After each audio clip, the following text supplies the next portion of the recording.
the star of the text that you're about to hear. But just as important as the obvious element of not judging others, the underlying concept of forgiveness is there as well. As you listen to Matthew's account today, I invite you to listen carefully for both non-judgmentalism and the significant role in forgiveness, in forgiving others, but maybe even more importantly, in forgiving ourselves. Hear now these ancient words of wisdom.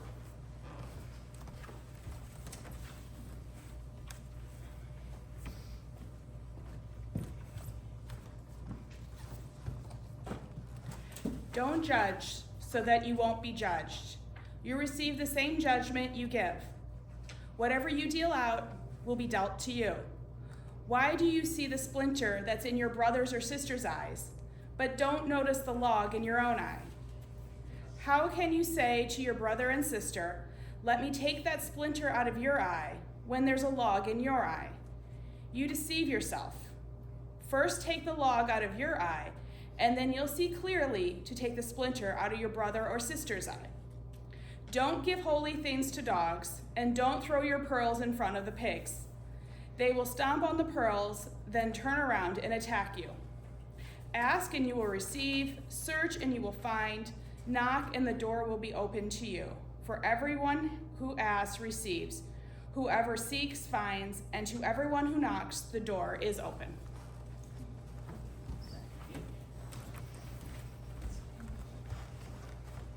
That's one of those really clear texts, right?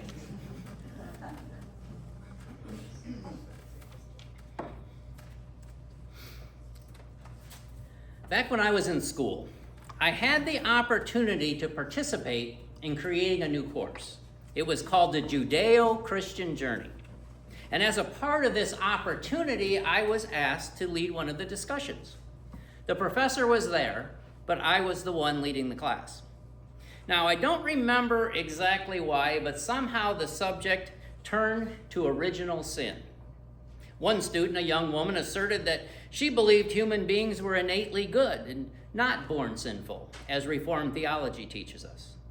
But out of nowhere, the professor interrupted, challenging her point. Actually, he kind of ripped into her.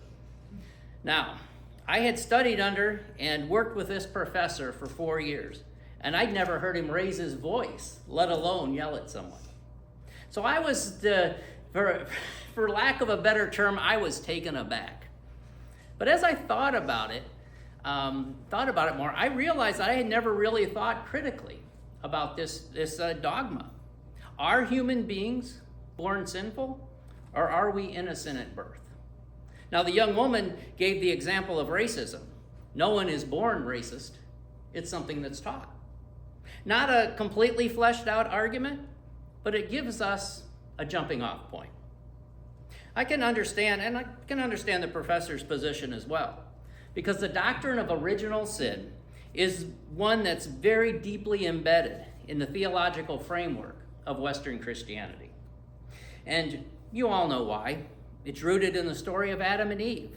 The doctrine teaches that humanity begins in disobedience. According to this interpretation, when Adam and Eve eat of the fruit of the tree of knowledge and good and evil, they commit the first sin, disobeying God's command. And as punishment, of course, then they're cast out of Eden. From that moment on, the doctrine says, all human beings are inherently sinful. We're broken. We're in need of rescue. We're dependent on divine intervention to be saved, to be loved, to be redeemed. But the doctrine of original sin is more than just a theological concept. It becomes an ontological frame, a way of seeing and sensing what it means to be human at all. It doesn't merely say we're flawed. It teaches us to narrate ourselves as fundamentally unworthy, spiritually bankrupt, and inherently sinful. But here's the real danger. If I'm inherently bad, then I can't trust my own discernment. And if I can't trust myself, then I'm going to outsource that power. And if the world is fallen and dangerous, then I'll trade my freedom for protection. Enter authoritarianism. Sound familiar? Thankfully, there is an older, truer story. A theology rooted not in shame, but in sacredness. A cosmology not of exile, but of blessing. The wonderful theologian and teacher Matthew Fox speaks of this story. He invites us to view humanity through the lens of what he calls original blessing. A view that centers itself on goodness, creativity, and the interconnectedness as the base note of existence. In this theology, we begin not in sin, but in sacred belonging. This orientation reorganizes the relational field entirely, from control to communion, from punishment to participation, from a hierarchical domination to a shared stewardship. And when we view humanity through this frame, salvation is no longer about being rescued. Instead, it's about remembering. It's about remembering ourselves back into the web of life, the sacred community of all things.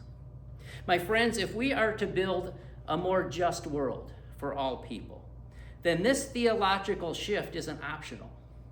It's essential. The old story of sin and separation has brought us to this point, to where we are today. But there is a better story, an older story, that can lead us back to life. Now, in our text for today, Jesus says, "Don't judge so that you won't be judged. You'll receive the same judgment that you give." Of course, he's talking about judging others, right? Why do you see the splinter in your sibling's eye but don't notice the log in your own? In other words, we have to look at our own actions, the good and the bad things that we've done, before we criticize someone else. Okay, that makes sense. But what about forgiveness? How does that play into all this? Well, I'm going to offer that we look at forgiveness from a little bit different angle today.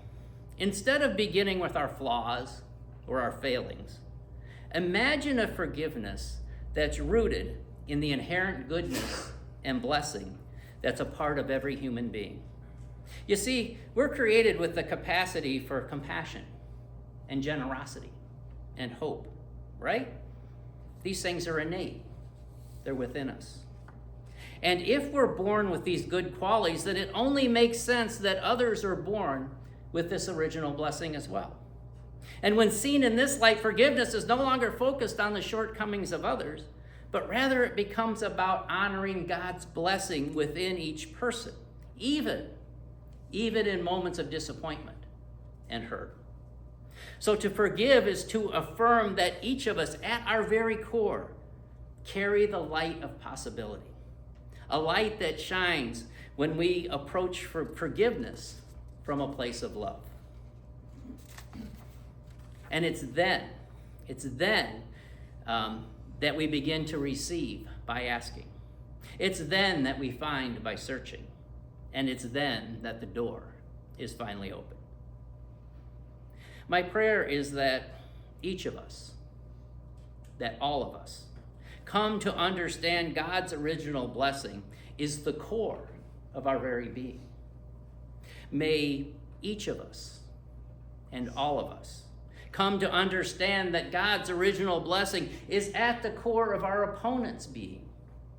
And may each of us and all of us come to understand that God's original blessing is at the core of our neighbor's being, whoever that neighbor may be. Amen. Amen.